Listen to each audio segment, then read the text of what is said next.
నమస్కారం.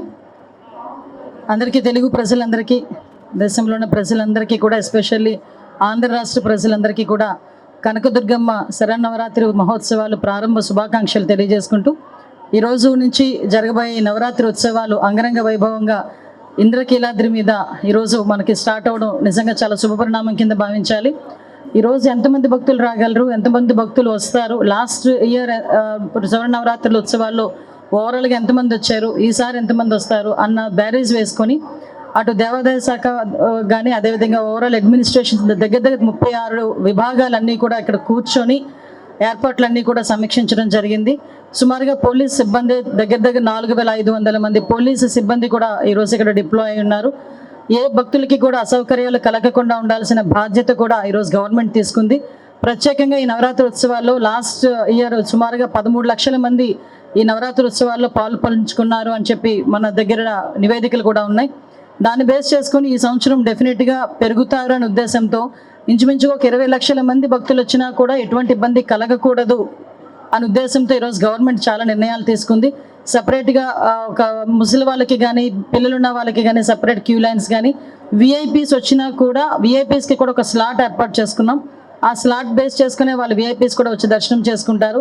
అదేవిధంగా విఐపీస్ వచ్చినా కూడా సాధారణ భక్తులకు ఎక్కడ కూడా ఎటువంటి ఇబ్బంది లేకుండా, ఎక్కడ కూడా వాళ్ళని ఆపకుండా డైరెక్ట్గా వాళ్ళకి దర్శనం జరిగే పరిస్థితి కూడా ఈరోజు ఆ విధంగా ఈరోజు మొత్తం అంతా ఎస్టాబ్లిష్మెంట్ చేయడం జరిగింది. కాబట్టి సామాన్య భక్తుల తాలూకా మెయిన్ దర్శనమే పరమావధిగా భావించాం. వాళ్ళకి ఎటువంటి ఇబ్బందులు కలగకుండా చూసుకోవాల్సిన బాధ్యత తీసుకున్నాం. ఎక్కడైనా ఏ ఇబ్బంది వచ్చినా కూడా ఇక్కడ టోల్ ఫ్రీ నెంబర్ కూడా పెట్టాం. ఎవరికైనా మెడికల్గా ఎటువంటి ఇబ్బంది ఉన్నా కూడా వైద్య సిబ్బందిని కూడా డిప్లాయ్ చేసుకున్నాం. ఎవ్రీథింగ్ పర్ఫెక్ట్గా కనకదుర్గమ్మ అమ్మవారి దయ వల్ల ఎక్కడ ఎటువంటి ఇబ్బందులు కలగకుండా చూసుకునే బాధ్యత తీసుకున్నాం. అందరూ కూడా సహకరించాల్సిందిగా మనస్ఫూర్తిగా కోరుకుంటున్నానండి. Thank you. అమ్మవారినా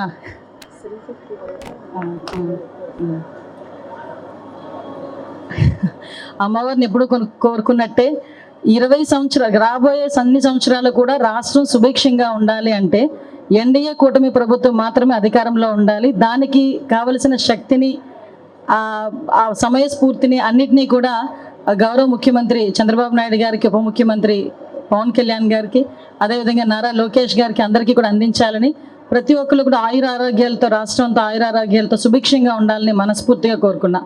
ఇందాకే మీరు చెప్పుకున్నట్టుగా ఈ సంవత్సరం మహిళా భక్తులు కూడా ఎక్కువ మంది వస్తారు. ఎందుకంటే ఎన్డీఏ కూటమి ప్రభుత్వం ఎప్పుడూ కూడా మహిళలకి పెద్దపీట వేసే గవర్నమెంట్. మీకు తెలుసు, రీసెంట్గానే స్త్రీ శక్తి పథకం ద్వారా ఫ్రీ బస్సును కూడా అనౌన్స్ చేయడం జరిగింది. ఫ్రీ బస్ ఎఫెక్ట్ కూడా చాలామంది మహిళలు చాలా సంతోషంగా బస్సు ఎక్కి ఈరోజు అమ్మవారి దర్శనానికి చాలామంది వస్తారన్న ఇది కూడా ఉంది మాకు. సో ఎక్కువ మంది మహిళా పోలీసులను కూడా మేము ఇక్కడ డిప్లాయ్ చేసుకున్నాం. మహిళలకి కూడా ఎటువంటి ఇబ్బందులు కలగకుండా అన్ని సౌకర్యాలు కూడా అందజేసాం. Thank you.